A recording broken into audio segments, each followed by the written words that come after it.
Imagine this. You walk out your back door, and there in the corner of your yard is a single plant, not a whole farm, not raised beds, just one living, green tree. From that one plant, you harvest enough food for up to 500 simple meals every single year. No bags of fertilizer, no big machines, no weekly digging, just quiet, steady food. One plant, 500 meals a year. Why did we stop growing this? You and I live in a time where food feels like it is everywhere. Shelves are full. Ads for snacks and drinks are on your phone all day.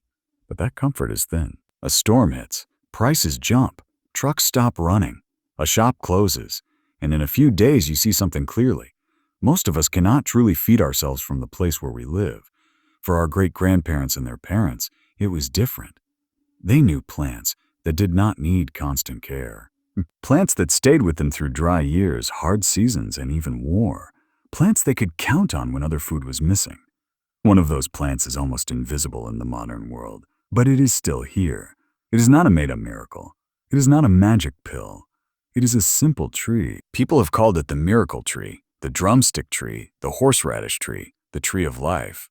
Its real name is moringa. In this video, you will see where moringa came from, how it quietly supported old villages, what modern science actually says about it, and how you can use it today to add real strength and backup to your life. The strange thing is not that moringa exists. The strange thing is that we almost forgot it. To understand this lost plant, we have to go back in time. Picture the foothills of the Himalayas thousands of years ago. Small mud houses, clay pots over wood fires, people walking long distances to a water source. No supermarkets, no vitamin tablets. But people watched nature closely. They saw which plants stayed green when the dry season burned the fields. They saw which leaves kept their children stronger when grain stores fell low. They noticed which trees survived heat and poor soils. One of those trees was Moringa. Moringa oleifera first grew along the foothills of northwestern India.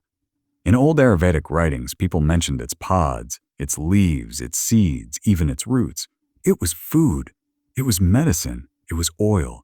Families used the long, thin pods called drumsticks in curries and stews. The leaves went into dals, broths, and simple everyday meals.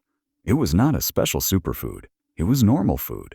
As people moved and traded, they carried seeds with them. Moringa slowly spread. It traveled east into Southeast Asia. It moved west into the dry lands of East Africa. It went south into hot, dusty regions where many crops cannot grow well. In these places, moringa became part of daily life.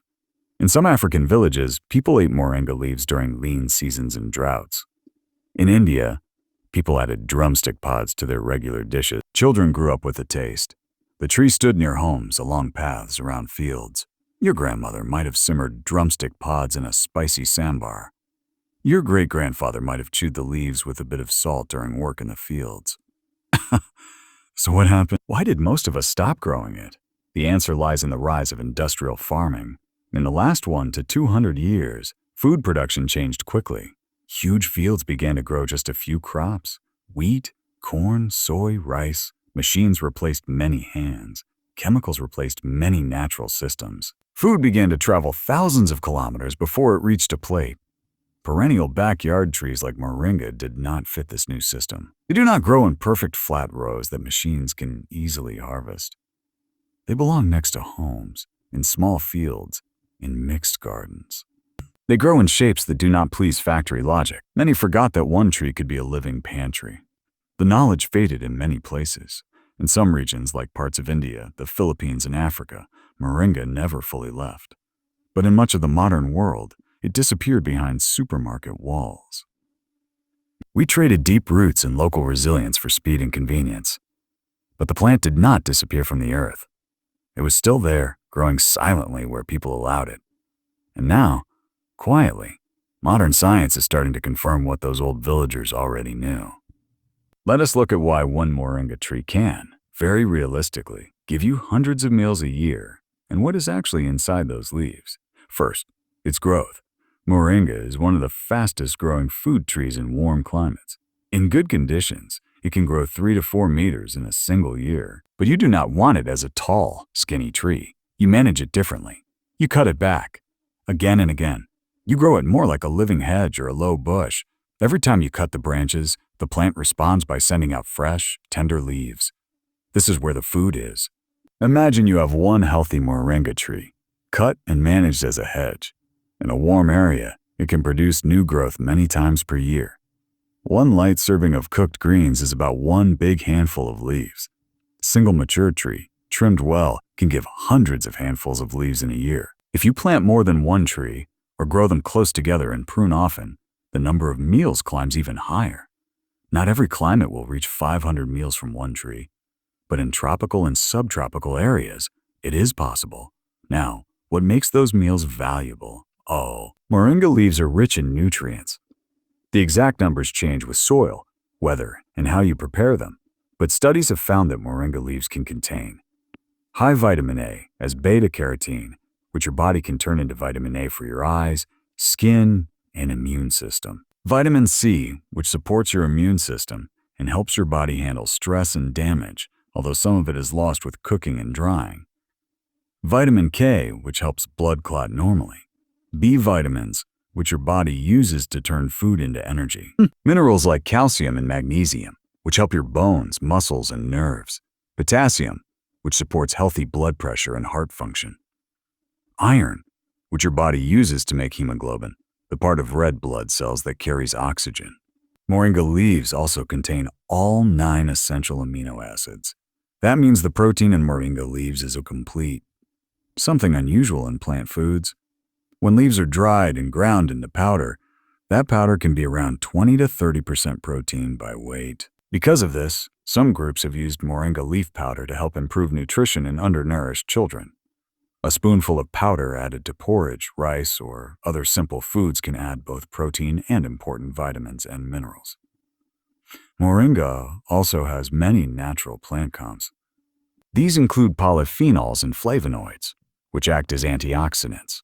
Antioxidants help your body manage free radicals, which are unstable molecules that can damage cells if they build up. In lab and animal studies, moringa leaf extracts have shown antioxidant effects, anti-inflammatory actions, some blood sugar lowering effects, and possible help with blood fats like cholesterol and triglycerides. Small human studies suggest that moringa may help gently lower blood sugar in people with high levels, may improve some markers of cholesterol, and may reduce some signs of oxidative stress in the body.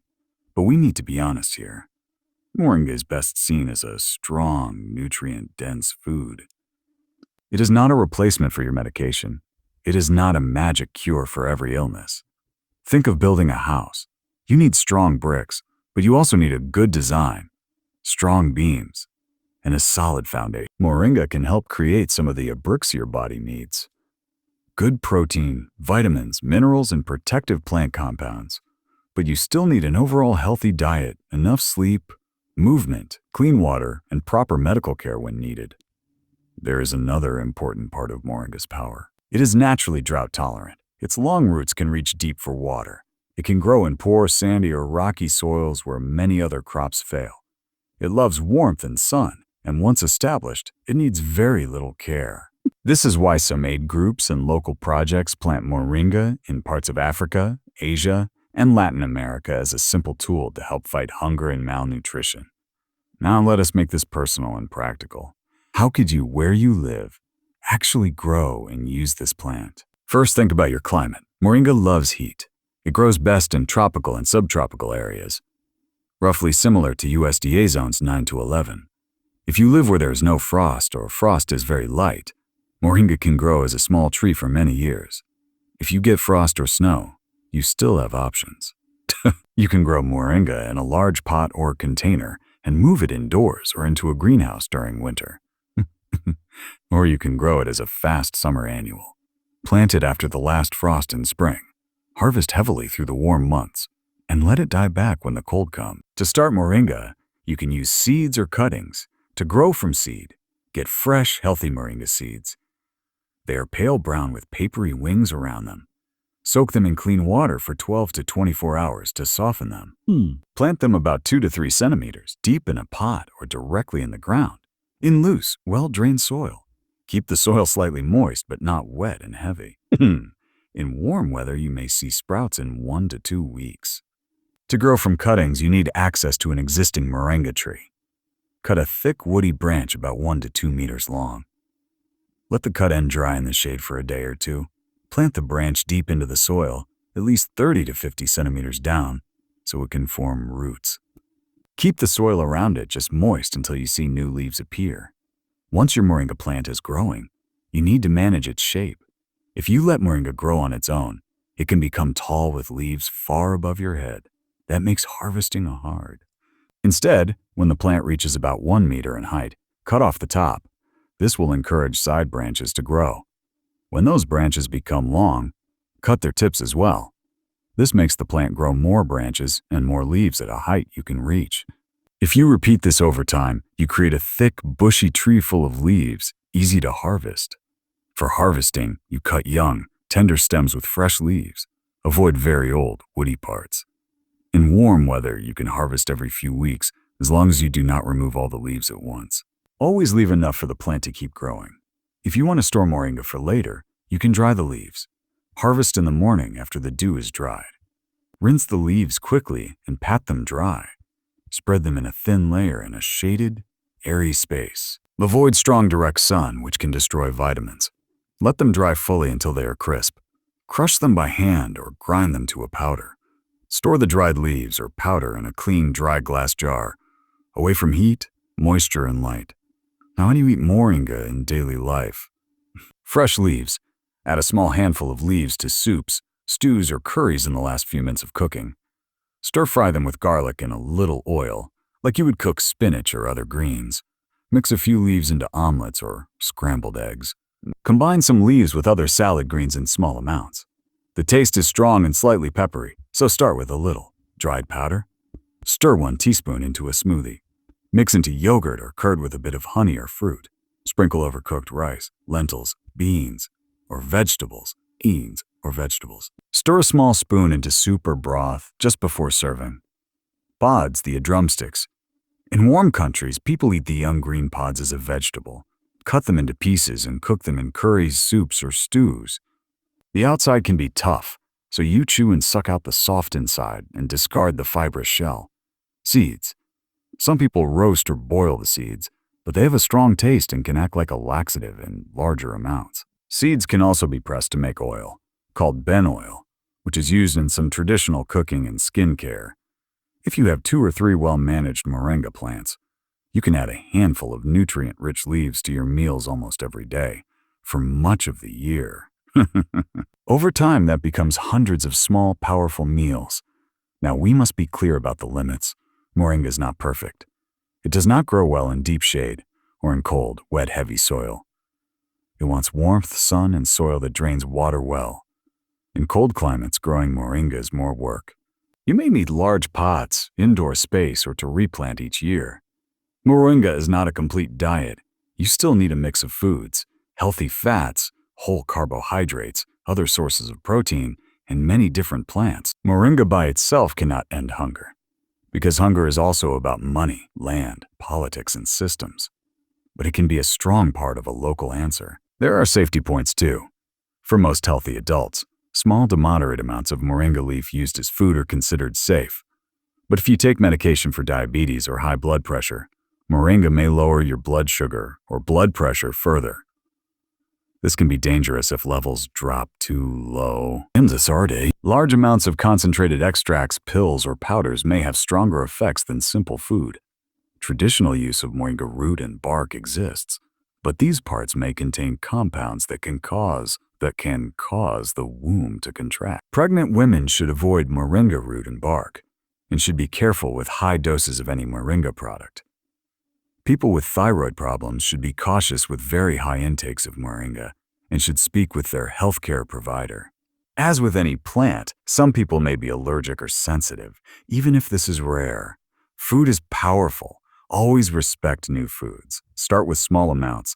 Notice how your body feels, and always talk to a qualified doctor or health professional if you have a medical condition or take medicine.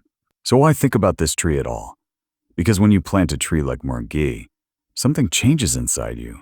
You stop seeing food as only something that comes wrapped in plastic from a long truck ride away. You remember that soil, sun, and a seed can protect you and your family in a very real way. In the RB, you reconnect with a long chain of people before you, people who knew how to live from the land. Maybe moringa will grow well where you live. Maybe your climate will not allow it. If it can grow, you now know how one plant can give you hundreds of meals a year. If it cannot, let moringa be a symbol, a doorway. Ask yourself, what strong, edible plants can grow in my climate? What did my grandparents or great-grandparents grow that I have forgotten? What single plant could I put in the ground or in a pot this year that will still feed me, or someone I love 5 years from now?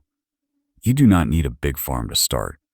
You can begin with one pot on a balcony, one shrub near your door, one moringa tree, if your climate allows. It is a quiet act of self-sufficiency, a quiet way to take back a little control over your health and your food.